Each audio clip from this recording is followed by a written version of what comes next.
Hello friends, माँ Saraswati classes के YouTube channel पर मैं शिवांश द्विवेदी आप सभी का स्वागत करता हूँ। इलेक्ट्रॉनिक्स मैकेनिक्स टेक्नीशियन एग्ज़ाम के क्रैश कोर्स की आज ये 13 नंबर की क्लास है। आज की क्लास में हम मेमोरी के पार्ट सेकंड को डिस्कस कर रहे हैं।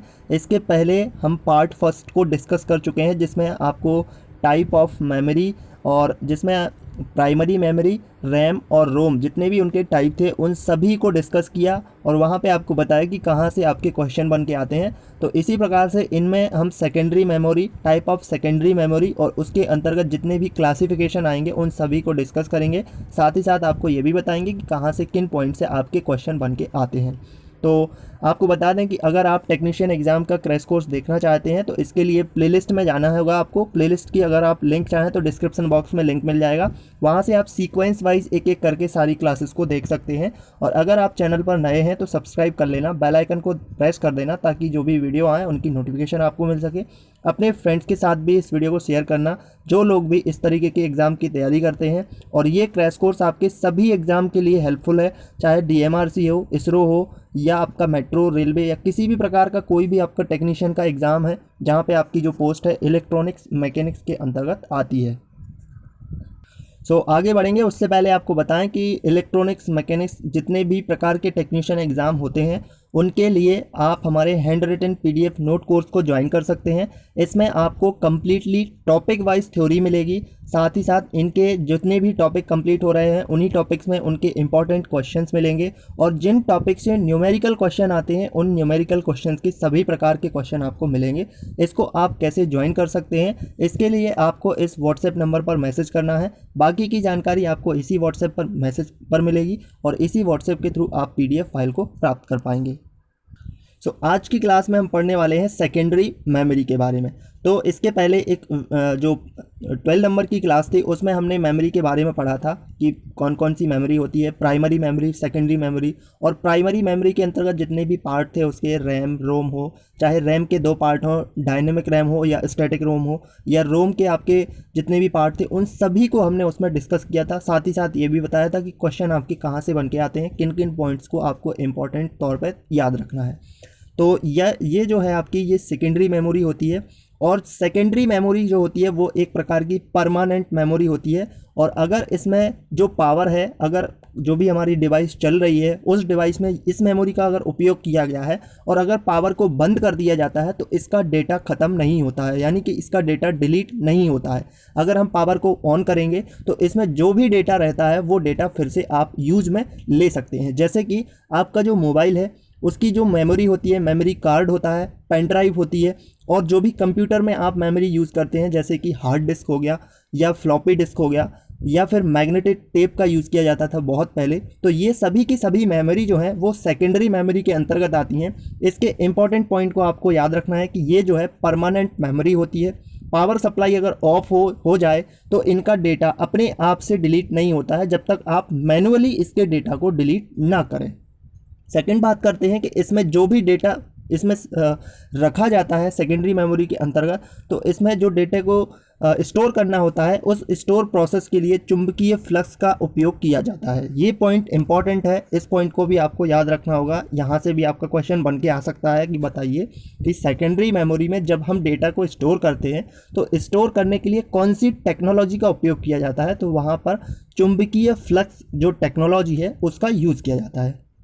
इसमें जो जानकारी होती है सेकेंडरी मेमोरी में, जो भी जानकारी होती है, जो भी डेटा होता है उसका उपयोग CPU के द्वारा सीधे तौर पर नहीं किया जाता है। यानी कि CPU को अपनी खुद की प्रोसेसिंग करनी है। अगर किसी डेटा को, किसी भी ऑपरेशन को ऑपरेट करना है तो CPU क्या करेगा कि वो अपनी प्राइमरी मेमोरी जो भी मेन मेमोरी होती है उससे इंस्ट्रक्शन, उससे डेटा को लेगा, ना कि सेकेंडरी मेमोरी को।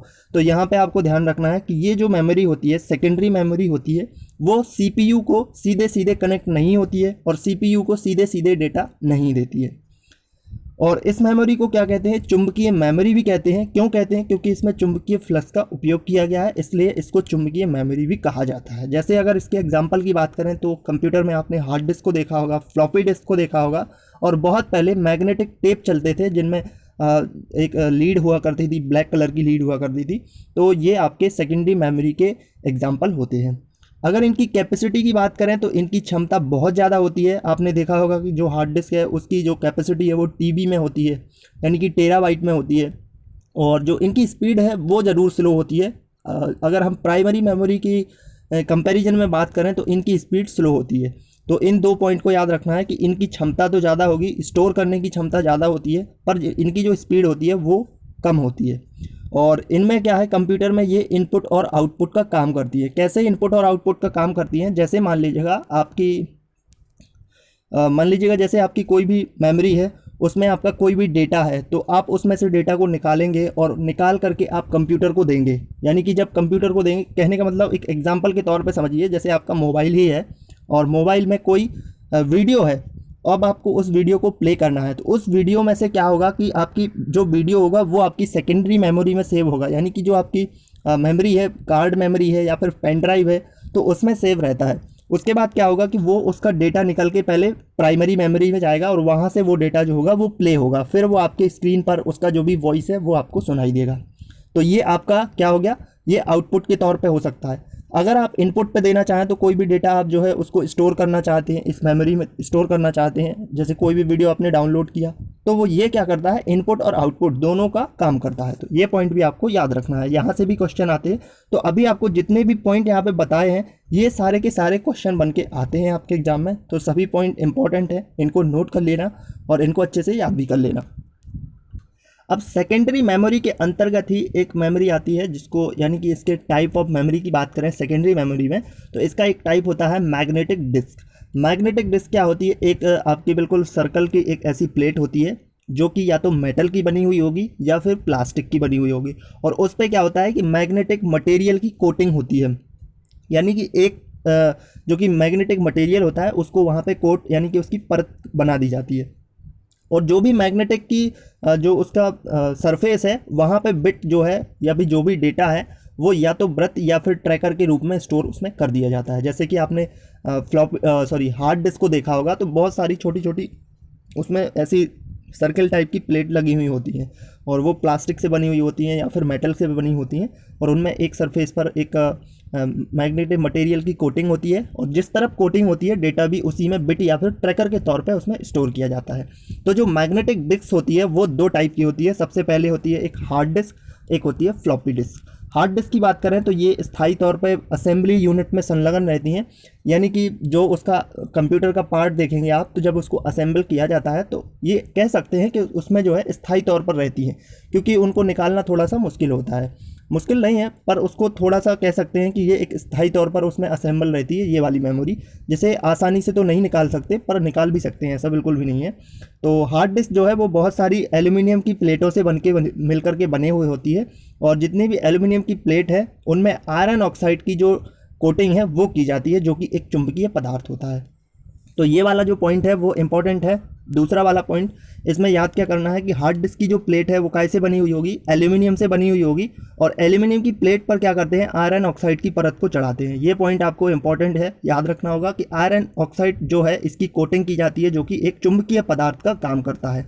और इसकी जितनी भी प्लेट हैं उन सभी प्लेट को एक ही स्प्लेंडर से जुड़ी हुई होती है, यानी एक ही जो स्प्लेंडर है उस पर जोड़ देते हैं, एक ही लाइन में इस तरीके से इनको कनेक्ट कर देते हैं। इस तरीके से आप देख सकते हैं, ये डायग्राम भी यहाँ पे बना हुआ है।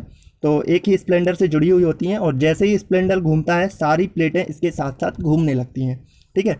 और जो हेड है, हेड यानी कि जो यहाँ पे आपके डेटा ले रहे हैं कंप्यूटर में, जो यहाँ पे जैसे आपने देखा होगा कि बहुत पहले एक मैग्नेटिक टेप आता था, फिर उसके ऊपर एक हेड टाइप का लगा हुआ होता था, वो उससे टच रहता था।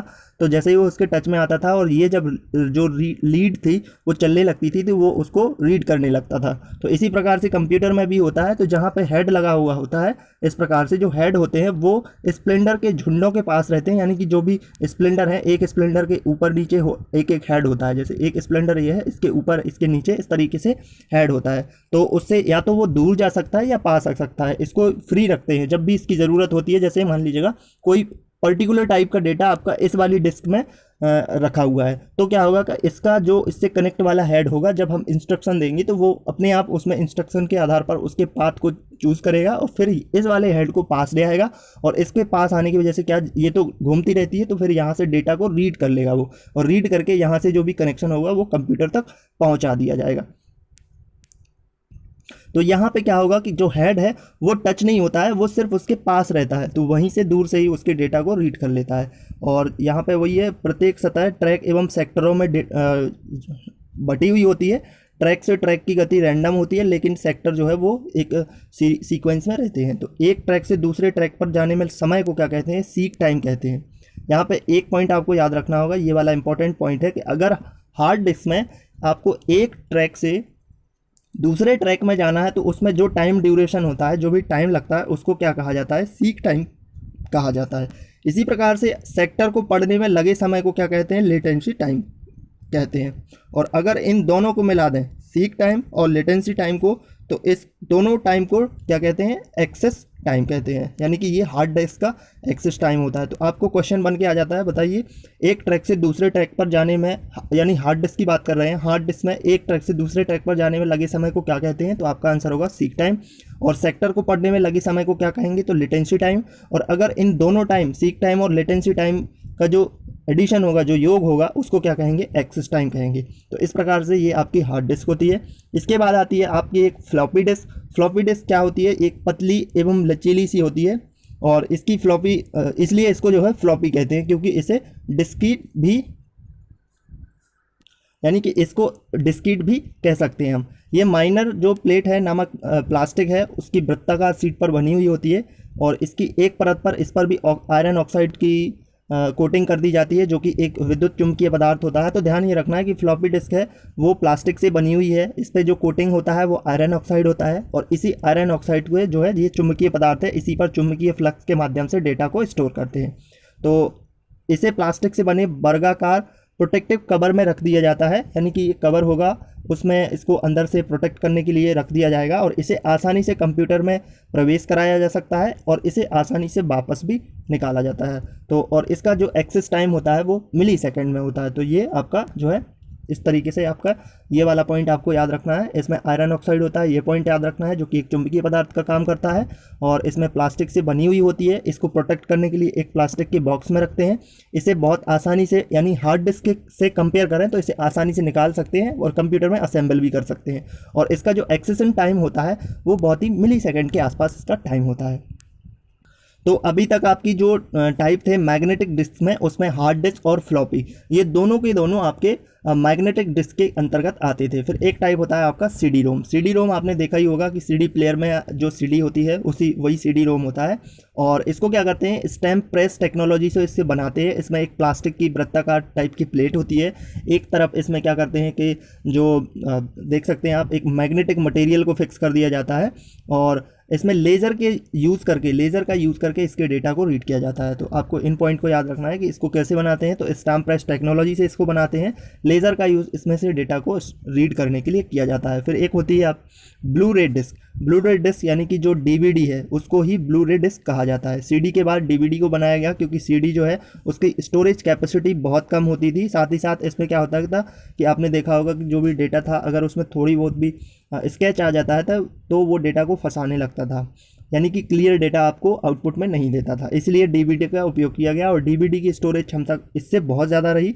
और डीवीडी में एक पार्ट ये भी रहा कि इसमें जो डेटा है वो अगर स्केच आता है, थोड़ा बहुत स्केच आता है, तो वो उस डेटा को ख़राब नहीं करता है।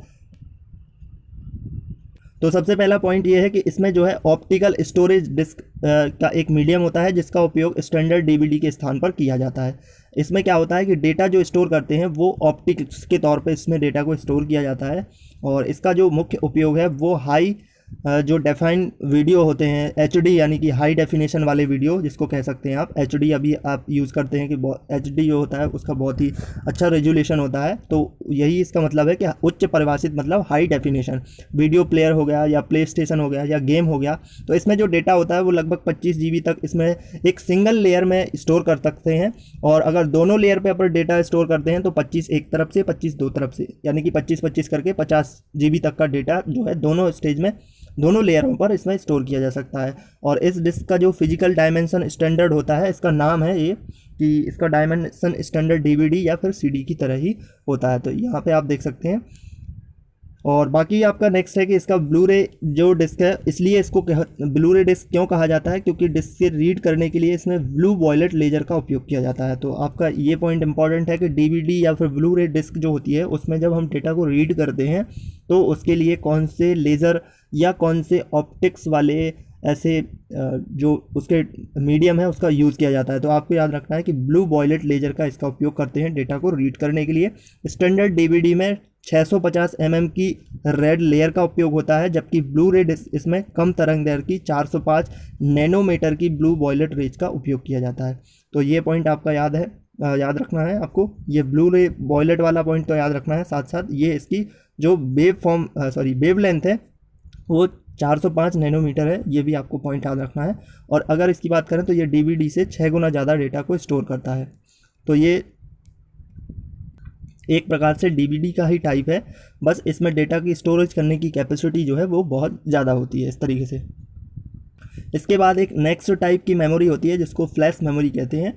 तो ये एक electrically erasable programmable permanent memory प्रकार की मेमोरी होती है। कहने का मतलब ये है कि इसमें जो डेटा होता है उसको इलेक्ट्रिकली इरेज कर सकते हैं, डिलीट कर सकते हैं, प्रोग्राम कर सकते हैं, और ये परमानेंट टाइप की मेमोरी है। फ्लैश मेमोरी क्या है कि एक ट्रांजिस्टर मेमोरी का उपयोग करता है, जिसका जो परिणाम है हाई पैकेजिंग डेंसिटी होती है, इसमें लो कॉस्ट रहती है, ये यानी कि बहुत कम कॉस्ट में बनाया जा सकता है। और इसकी रिलायबिलिटी की बात करें तो बहुत हाई रिलायबिलिटी होती है। ये जो है EEPROM से बहुत तेज़ स्पीड में काम करता है, और इसकी रीप्रोग्रामिंग यानी कि अगर इसको एक बार इरेज कर देते हैं इसके डेटा को और फिर से रीप्रोग्राम करना है तो उसकी क्षमता भी बहुत ज़्यादा होती है। तो रीप्रोग्रामिंग की क्षमता भी इसमें बहुत ज़्यादा है। और फर्स्ट पीढ़ी जो आपके कंप्यूटर थे उसमें फ्लैश मेमोरी में ऑपरेटिंग वोल्टेज जो था वो लगभग प्लस 12 वोल्ट के आसपास उपयोग किया जाता था। इसके बाद जो ऑपरेटिंग वोल्टेज है वो घट करके 5 वोल्ट और 3 वोल्ट के आसपास रह गया है। तो इसमें आपको याद रखना है कि ये electrically erasable permanent programmable type की मेमोरी है, और इसकी अगर हाई पैकेजिंग डेंसिटी की बात करें तो ये अच्छी होती है, लो कॉस्ट भी होती है, और इसकी हाई रिलायबिलिटी भी होती है।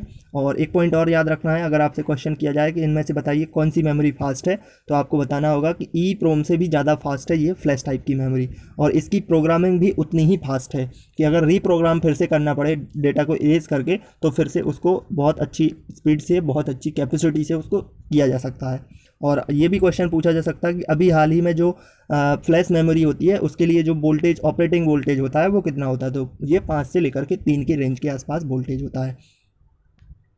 सो इस प्रकार से आपका जो मेमोरी है वो पूरा कंप्लीट होता है। और यहाँ से जो 1 से लेकर के 2 नंबर के क्वेश्चन आपके एग्ज़ाम में पूछे जाते हैं, तो जितने भी आपके टाइप मेमोरी थे, जितने भी टाइप ऑफ मेमोरी थे, इनके बारे में आपको बता दिया है। और इसी तरीके से आपकी क्लासेस डेली आती रहेंगी। और अगर आप चैनल पर नए हैं तो सब्सक्राइब कर लेना, बेल आइकन प्रेस कर देना, वीडियो को लाइक करना, फ्रेंड्स के साथ भी इसको शेयर ज़रूर करना। और इसके बाकी के वीडियोस को देखने के लिए प्लेलिस्ट में जा सकते हैं, प्लेलिस्ट आपको डिस्क्रिप्शन बॉक्स में उसकी लिंक मिलेगी, तो वहाँ से बाकी के वीडियोज़ को ज़रूर देखिएगा। और आप हमारे इलेक्ट्रॉनिक्स मैकेनिक्स के handwritten PDF note course को ज्वाइन कर सकते हैं। इसमें आपको complete theory, important MCQs questions plus इसके साथ साथ न्यूमेरिकल क्वेश्चंस भी मिलेंगे। तो इसके लिए आपको दिए हुए नंबर पर, व्हाट्सएप नंबर पर मैसेज करना है। बाकी की जानकारी इसी व्हाट्सएप नंबर पर मिलेगी, और इसी व्हाट्सएप के थ्रू आप इन PDF फाइल्स को प्राप्त कर पाएंगे। So thank you for watching.